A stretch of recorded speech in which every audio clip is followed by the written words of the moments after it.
Morning friends तुम्हें सकाल के जानी सप्तमी अनेक अनेक शुभेच्छा भालोबासा। और आज हे महासप्तमी। आज के कि बार सत्यि कथा बोलते এই দুর্গাপুজোর দিনে কোনো ডেট কোনো বার মনে থাকে না, শুধু এইটুকুই মনে থাকে। আর সপ্তমী কাল অষ্টমী পরশু নবমী। যাই হোক চলে এখন ঘড়িতে বাজে হচ্ছে সকাল 7:30। ঘুম থেকে উঠেছি তখন বাজে হচ্ছে 4:30। আজকে প্ল্যান আছে হচ্ছে দমদমের দিকটায় ঘুরবো, তো তাড়াতাড়ি জন্য ঘুম থেকে উঠে কাজটা সেরে ফ্রেশ হয়ে রেডি হয়ে গেছি। বেরোনোর কথা ছিল হচ্ছে 5:30 থেকে 6টা, বেজে গেছে এখন 7:30। যাই হোক কিছু করার নেই, বাচ্চা টাচ্চা নিয়ে যাওয়া আর কি, সব কিছু প্যাকিং করে বাচ্চাকে খাইয়ে নিয়ে তারপরে যেতে হবে। তো চলো আমি সাজুগুজু করে রেডি হয়ে গেছি, এবার বেরোনো যাক। তো এই হচ্ছে আজকে আমার আউটফিট।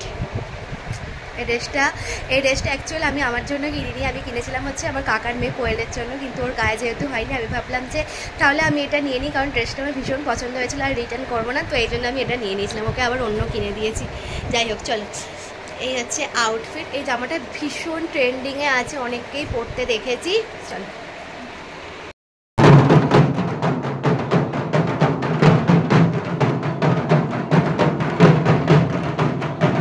বাবু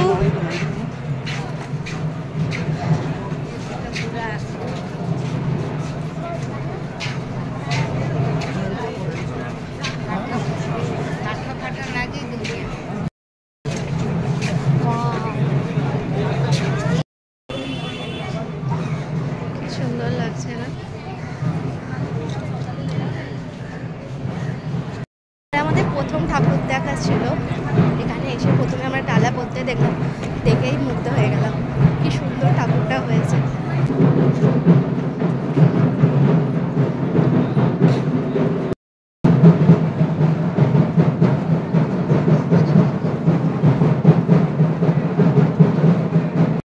কি করছো?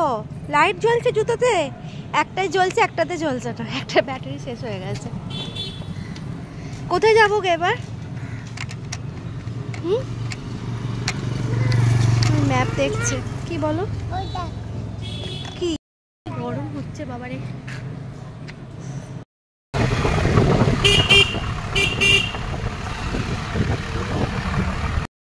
এসে গেছি তরুণ সংঘ ক্লাবে। তরুণ সংঘ বাবা আসো, বাবা তোমার দায়িত্ব।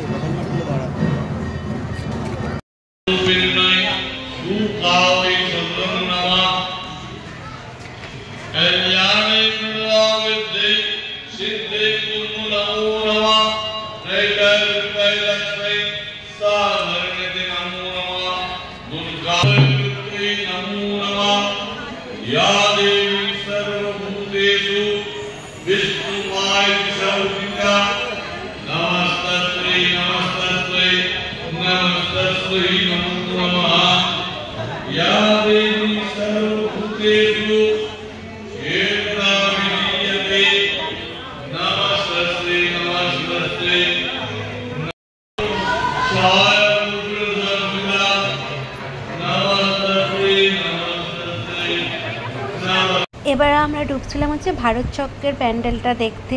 ঠাকুরটা ভীষণ সুন্দর করেছিল, তাই সন্দীপকে বলছিলাম যে রাত্রিবেলা আসলে এখানে কত ভিড় থাকে, মানে কতক্ষণ লাইনে দাঁড়ানোর পরে তারপরে প্যান্ডেলের ভিতরে ঢুকতে পারি। এখন দিনের বেলায় এসেছি, তাও ভিড় আছে, কিন্তু যাই হোক লাইনটা তো আর দিতে হচ্ছে না। বাচ্চাদের নিয়ে এই টাইমে আসাটাই ভালো। আর ঠাকুরটা দেখো ভীষণ সুন্দর, ওখানে পুজোও চলছিল।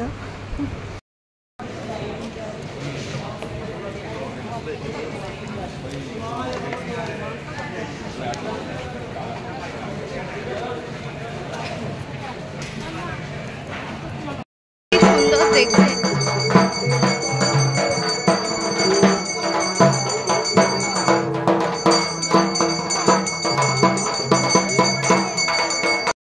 দমদম পার্ক তরুণ দল। চলো চলো,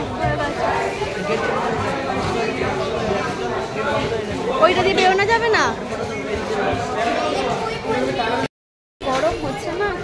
বাবারে, দমদম পার্ক তরুণ দল দেখা হয়ে গেল। এবার আমরা যাবো হচ্ছে অর্জুনপুর, ওটা দেখে তারপর যদি শিবনী হয় দেখে তারপর বাড়ি যাবো। চলে এসেছে হচ্ছে শিবনীতে, সেটা দেখা হলে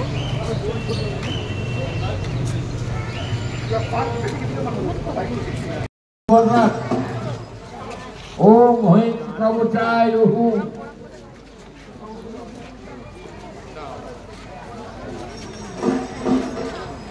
वर्परा ओम होम नस्तुत्राय भगत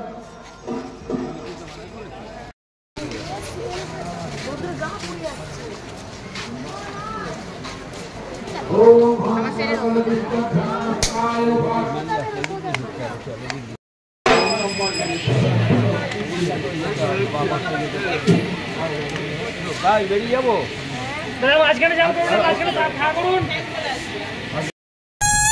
চুপ কর আমাকে কথা বলতে দে প্লিজ একটু চুপ কর এই যে এই বাঁশিটা উনি কোথা থেকে কিনেছেন কোথা থেকে কিনেছেন মেলা শ্রীভূমিতে একজন বসেছিল আর কি ওই দাঁড়িয়েছিল সব কিছু নিয়ে তো ওর ওখান থেকে এই বাঁশিটা পছন্দ হয়েছে কালকে না তার আগের দিন একটা বেলুন আর বাঁশি করে পাগল করে দিচ্ছিল ইউনিকর্ন বেলুনটা কালকে কিনেছে আজকে আবার এই বাঁশি দেখে পাগল করছে বাঁশি কিনেছে তো এখন করতে পারছে 1:30 আর আমরা বাড়ি ফিরে চলেছি 12:30টার সময় একটু চুপ কর ওদিকে যা একটু চুপ কর আমাকে কথা বলতে দে বাড়ি এসেছি 12:30টার সময় আর এখন করতে পারছি হচ্ছে 1:30 লাস্টে বলেছিলাম যে অর্জুনপুরের ঠাকুরটা দেখতে যাব কিন্তু ওখানে গিয়েও রিটার্ন করতে হলো কারণ কি প্যান্ডেলটা কালকে রাতের অবধি খোলা ছিল আজকে থেকে বন্ধ করে দিয়েছে একটা অ্যাক্সিডেন্ট হয়েছে আর কি যেটা শুনলাম মানে একজন বাইরের একজন বললো আর কি যে আমরা যখন ঢুকছিলাম তখনই একজন দোকানদার বললো যে দাদা যাবেন না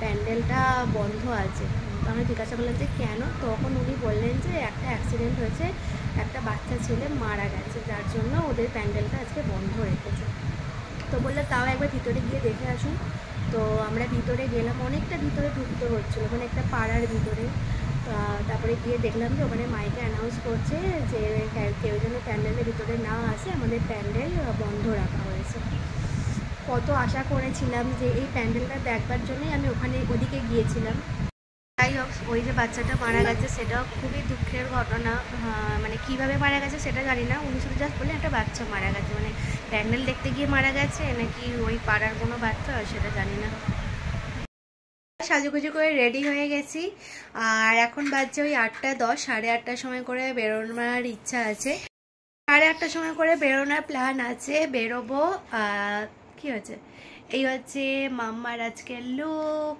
তাই তো মিথ্যি লাগছে মিথ্যি আর এটা হচ্ছে আমি তাই তো এটা হচ্ছে মাম্মার মা আই লাভ ইউ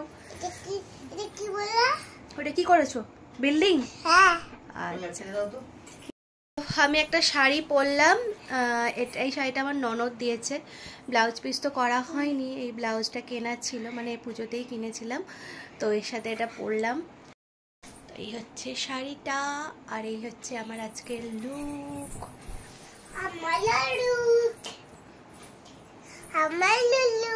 তোমারও লুক ও মাথা কি মিথ্যি পুই পাকা পুই লাগছে তো আজকে ভাবছি যে রাত্রিবেলার ডিনারটা বাইরে করব তার জন্য যাচ্ছি আর না চুপ করো আর ডোমঝুড়ে 2-3টে ঠাকুর দেখা বাকি আছে সেগুলো কমপ্লিট করবো আমরা এসে গেছি রেস্টুরেন্টে আর এই রেস্টুরেন্টে আমরা প্রথমবার এলাম অ্যাম্বিয়েন্সটা ভীষণ সুন্দর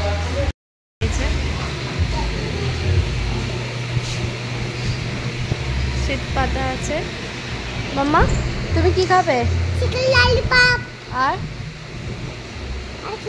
আর কিছু না শুধু চিকেন ললিপপ খাবে খেতে পারবে তো ঝাল হলেও খাবে ঠিক আছে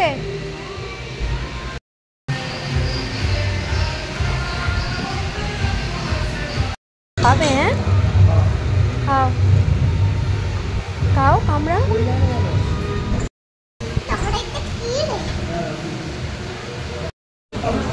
ঝাল লেগেছে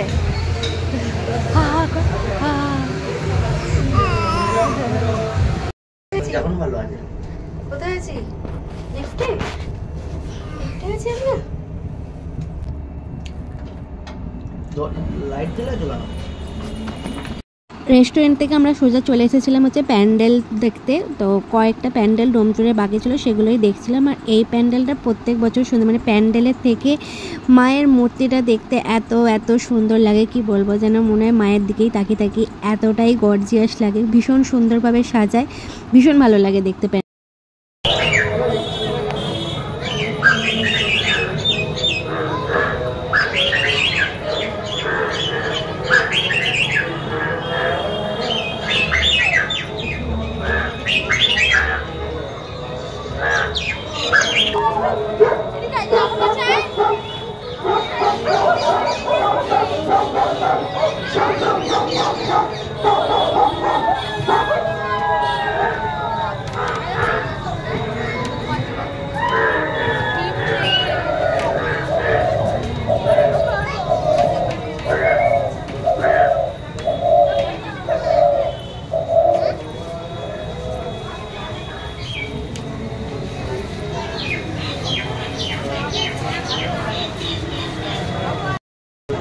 বাবু, তোমার প্যান্ডেলটা ভালো লেগেছে?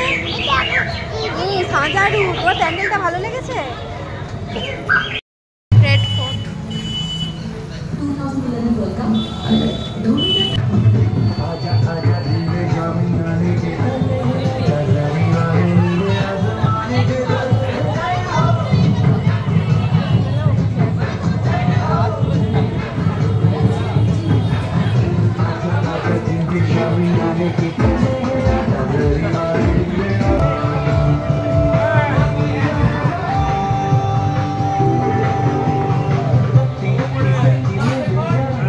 খাওয়া দাওয়া, প্যান্ডেল হপিং দুটোই কমপ্লিট। আর এখন আমার মেয়ে এত অরুণ আইসক্রিম চিনেছে, কি বলবো, খালি মা আইসক্রিম কিনে দাও, কিসের না অরুণ আইসক্রিম খাবে। যাই হোক, ওকে একটা আইসক্রিম কিনে দিয়েছিল, আমি একটা খেয়েছিলাম, আমার নিজেরও খেতে ভালো লাগে। যাই হোক, চলো আজকের মতো টাটা, বাই, গুড নাইট।